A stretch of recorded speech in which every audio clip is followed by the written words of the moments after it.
Another sunny day in sunny Swinton in the middle of a British heat wave. Gonna get up to about 30 degrees this week, next week, going into August. It's all good. Anyway, today we are on a mini adventure. We are gonna go to Christopher Monckton.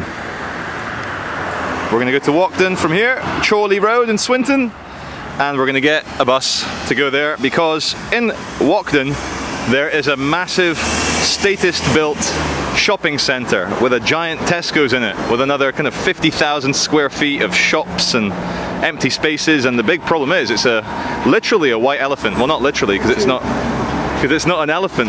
The guy just said to me, YouTube. I guess it is YouTube. But the reason why we're going to go and film it is because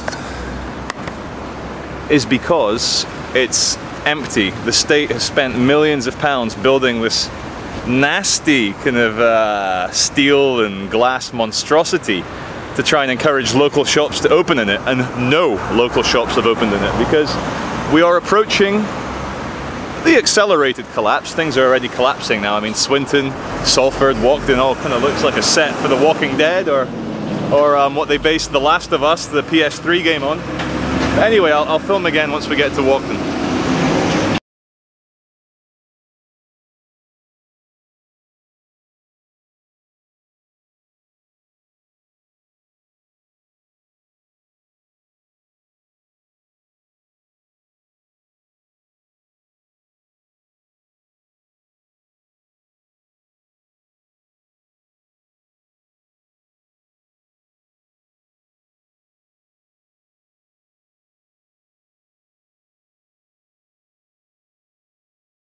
We're here at the Ellesmere Centre in Monckton, and the first thing I want to say is just how much Britain is starting to look like the United States of America in terms of our branding, in terms of the shops, in terms of the way things are laid out. We're just going to do a little stroll through the first section of the Ellesmere Centre so you can see what I mean in terms of abandoned, faded, empty, poverty-stricken shopping malls. I mean, this here, look at the giant square footage in there. I'll raise the camera a bit.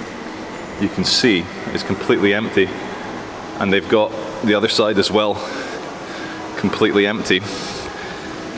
And they are trying to advertise it to say, you know, to let shops units from 500 square feet called the marketing suite. But when you have a look at what kind of shops are around here, it isn't dynamic, it's not forward-thinking, it's nothing here that would entice anyone apart from the retired elderly people who live around here. It's just little tat shops, trinkets, you know, beauty shops as well. There's a tanning salon and there's a nail and beauty place. It's all very tired, very abandoned, and it reminds me of that scene in the film Looper.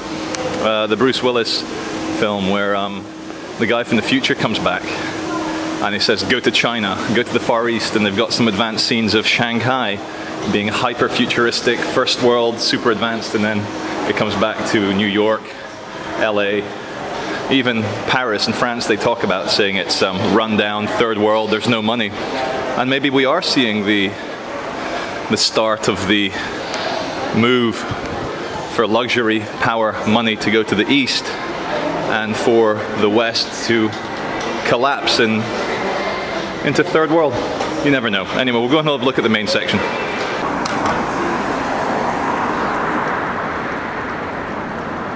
Well, this is about right at the Ellesmere Centre, the giant Tesco's. We've got gambling, Coral, and Halifax banking. Banking and gambling seem to be doing okay in the recession. Anyway, let's go in and have a look. Oh look, more banks. Lloyd's TSB, the bank that laughs at you. Ha ha ha ha ha ha. Well, there's KFC, and we're here upstairs in the Ellesmere Centre. I'm not going to bother filming downstairs, even though it's exactly the same. Just to show you the emptiness here. I'm going to try and keep this stable. Forgive the shakiness, I've got a broken image stabilizer.